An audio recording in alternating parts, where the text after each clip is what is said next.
আজকে যা খাটালে না, আর দুদিন আমি রান্নাঘরে ঢুকবোই না। বাবা কত খাটলে গো। এক্ষুনি তো পরোটা তরকারি দিলাম, মুখে মুখে কে চা চায় গো? আমি চাই। তো বানিয়ে খাবে পরের দিন থেকে। আচ্ছা ওসব ছাড়ো, পরোটাটা কিভাবে বানিয়েছিলে দেখাও তো। অমনি কথা ঘোরাচ্ছে। দুটো টমেটো গ্যাসের গনগনে জ্বলন্ত আছে পুড়িয়ে নিতে হবে। টমেটো পুড়তে দেখলে যে কত রান্না মাথায় আসে, আগেই তো মনে হয় আলু ভাতে দিয়ে মেখে খেয়ে নি। এতদিনে এত ভালো মন্দ খাওয়ালাম তোমায়, আলু ভাতে থেকে এখনো বেরোতে পারলে না। আসলে আমার বরটাই তো আলু ভাতের মতো গুল্লো সোনাটা। বিহেভ, সবাই শুনছে।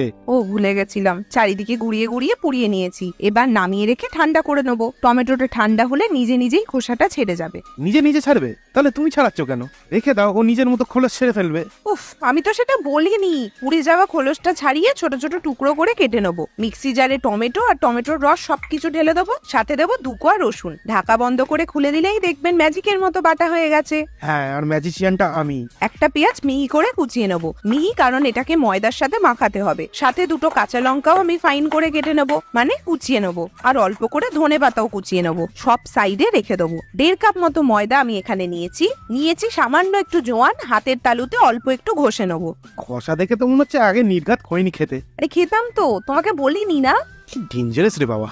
অল্প নুন আর 2 চামচ মতো সাদা তেল দিয়ে ময়ান দিয়ে দেবো। ভালো করে ময়ান দেওয়া হলে কোচানো পেঁয়াজ দিয়ে দেবো, আর কাঁচা লঙ্কা ধনে পাতাটাও এই সময় দিয়ে দেবো। পোড়া টমেটোর পেস্টটা এবার আমি ঢেলে দিলাম।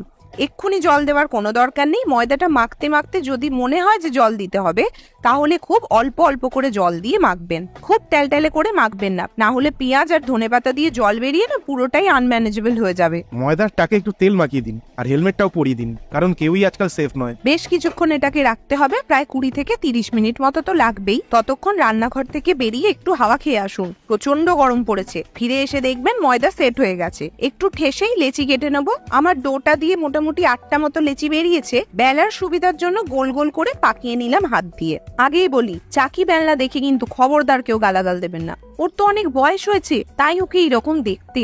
বুড়ো বাবা মাকে তো আমরা কেউ ফেলে দিই না, তাই না?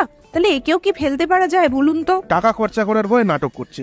আমাকেও নতুন কিছু কিনতে দেবে না, নিজেও কিনবে না, শুধু শাড়ির দোকানটাই লুট করতে জানে। লেচিটায় গুঁড়ো ময়দা মাখিয়ে আমি বেলছি। আপনারা তেল দিয়েও বেলতে পারেন, কোনো অসুবিধা নেই। ও বাবা, অ্যাচিভমেন্ট! আজকে প্রথমেই গোল গোল পরোটা বানিয়ে ফেলেছে গো। হ্যাঁ হ্যাঁ, চেঁচিয়ে সবাইকে জানিয়ে দাও না যে আমি রুটি পরোটা বেলতে পারি না। তেল দেওয়ার আগেই 2 পিঠ সেঁকে নেবো হালকা করে, তারপর তেল দিয়ে ভালো করে সেঁকবো। হ্যাঁ, চাটুক বাইরেই ফেলে দাও। দেবই তো, বড্ড কথা শোনাচ্ছ আজকাল তুমি আমায়। বাহ, কি সুন্দর রং এসেছে গো। বাবা, প্রশংসা করলে তাহলে? খেতে হবে তো, খাবারটা তো পাবো না, না হলে। ধান্দাবাজ কোথাকার। বাকিগুলো আমি একই রকম ভাবে ভেজে নিয়েছি। আর দম আলুটা তো রেডিই ছিল, চাও করে দিয়েছি। নাও খাও। ও কি আনন্দ। বন্ধুরা, টাটা।